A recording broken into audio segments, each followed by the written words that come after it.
Hello दोस्तों, episode की starting में हम शिन को देखते हैं। तानाबाता के साथ उसकी बैटल आखिरकार खत्म हो चुकी है। शिन ने अपनी ESP एबिलिटी का इस्तेमाल करके तानाबाता को हरा दिया था। ये जीत शिन के लिए बहुत स्पेशल थी क्योंकि पहली बार उसने ऐसे ओपोनेंट को हराया था जो ऑर्डर मेंबर लेवल का फाइटर था। इससे पहले शिन हमेशा साकामोटो की शैडो में रहता था, लेकिन अब उसने साबित कर दिया कि वो भी ऑर्डर लेवल बैटल्स लड़ सकता है। बैटल के बाद शिन कॉन्सर्ट से बाहर निकलता है। चारों तरफ लोग अभी भी कंफ्यूज थे कि आखिर हुआ क्या था। कुछ लोग सोच रहे थे कि जो कुछ हुआ वो कॉन्सर्ट परफॉर्मेंस का ही हिस्सा था। एक ऑडियंस मेंबर बोलता है, शो का क्या हुआ, जबकि दूसरा बोलता है, अरे तुम लोग जरूर किसी डॉक्टर को दिखा लेना। शिन अकेले वहां से निकल जाता है। चलते टाइम साफ दिखाई दे रहा था कि उसे ठीक से चलने में भी परेशानी हो रही है। जब शिन एक सुनसान जगह पर पहुंचता है तब उसे फाइट का असली इम्पैक्ट फील होने लगता है। तानाबाता के साउंड बेस्ड अटैक्स की वजह से उसके कानों में अभी भी एकोज गूंज रहा था। उसकी मसल्स अपनी लिमिट से ज्यादा इस्तेमाल होने की वजह से बुरी तरह स्ट्रेन हो चुकी थीं। इसके अलावा ESP पावर का लगातार इस्तेमाल भी उसके दिमाग पर भारी पड़ रहा था। लेकिन पहली बार उसने अकेले एक ऑर्डर लेवल फाइटर को डिफीट किया था। जो चीज कभी उसे ऑलमोस्ट इम्पॉसिबल लगती थी वो अब रियलिटी बन चुकी थी। शिन मन ही मन सोचता है, लेकिन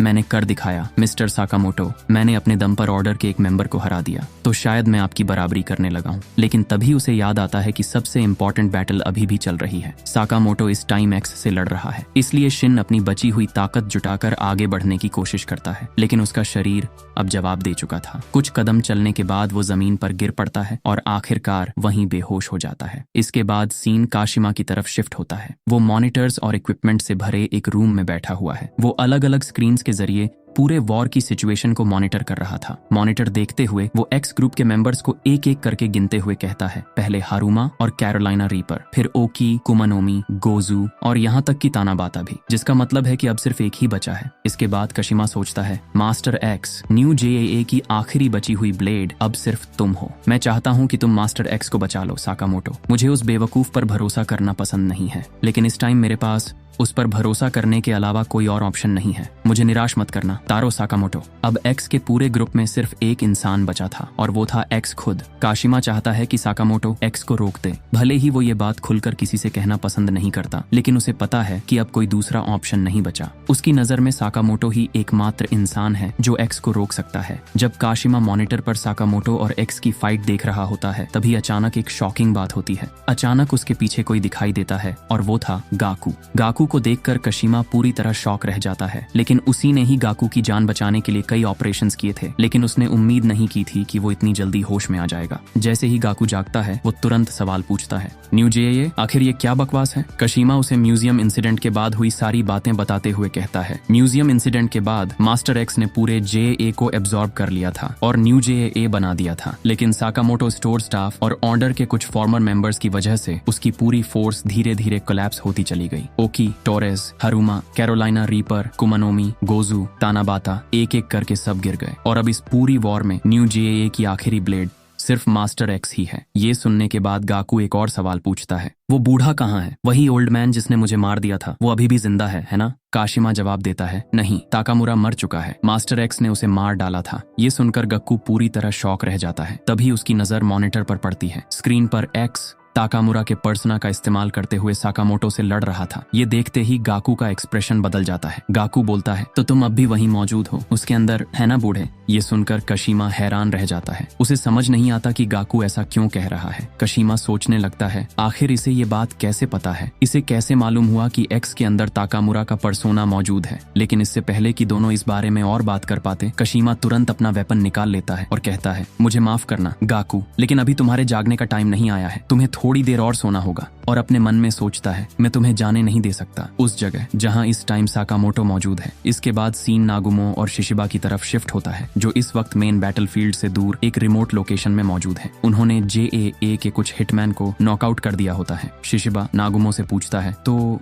ये तुम्हारी जगह है? नागुमो जवाब देता है, हाँ, मुझे लगा था कि JAA वालों को पता चल जाएगा कि मैं कहाँ रहता हूँ, इसलिए मेरे पास ऐसी करीब 30 और जगहें हैं। मैं इस वाली का ज्यादा इस्तेमाल नहीं करता। फिर वो शिशिबा से कहता है, तुम और और ओसारागी कुछ टाइम के लिए यहाँ छिप सकते हो। तुम्हारी जरूरत की सारी बेसिक चीजें मैंने यहाँ रखी हुई हैं। शिशिबा कहता है, क्या कहा, मुझे कमजोर समझ रहे हो? नागुमो जवाब देता है, तुम उसे हिला नहीं पा रहे हो है ना, अपना लेफ्ट हाथ। वो गोजू सच में काफी टफ था। ओह, और मैंने बुयाबेस बनाने की कोशिश की थी, लेकिन वो कुछ खास नहीं बनी। फ्रिज में रखी है, चाहो तो खा लेना। वैसे भी एक हाथ से स्पून चलाकर खाने में तुम्हें कोई परेशानी नहीं होनी चाहिए, शिशिबा कहता है। लेकिन तुम्हारा क्या, जब तुम मिस्टर ओकी से लड़े थे उसने तुम्हारा वेपन तोड़ दिया था है ना, अब क्या करोगे? इसके बाद नागुमो एक बुक शेल्फ के पास जाता है। वहाँ एक हिडन मैकेनिज्म मौजूद था। बुक शेल्फ में रखी एक खास किताब एक्चुअली एक की तरह काम करती थी। जैसे ही वो उसे एक्टिवेट करता है, बुक शेल्फ के पीछे एक सीक्रेट स्टोरेज खुल जाता है। अंदर का नजारा देखकर शिशिबा भी हैरान रह जाता है। सीक्रेट रूम के अंदर 12 स्पेयर वेपन्स रखे हुए थे। हर वेपन का डिजाइन,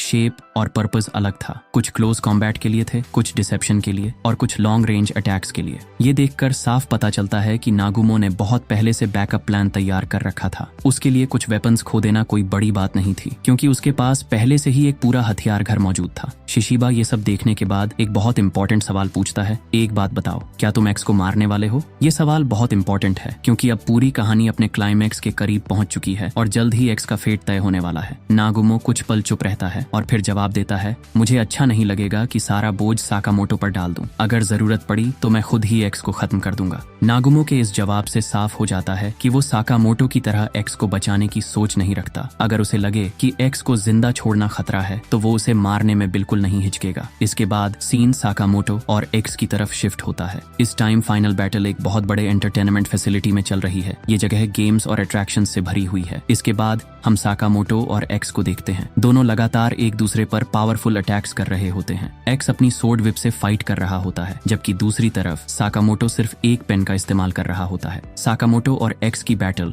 अब अपने क्लाइमैक्स के बहुत करीब पहुंच चुकी होती है। क्या साकामोटो एक्स को बचा पाएगा? क्या नागुमो भी इस बैटल में शामिल होगा? और आखिर एक्स का फेट क्या होगा? इन्हीं सवालों के साथ चैप्टर यहीं पर खत्म हो जाता है। अगले चैप्टर की रिलीज डेट स्क्रीन पर आ रही होगी। अगला चैप्टर 21 जून को आएगा।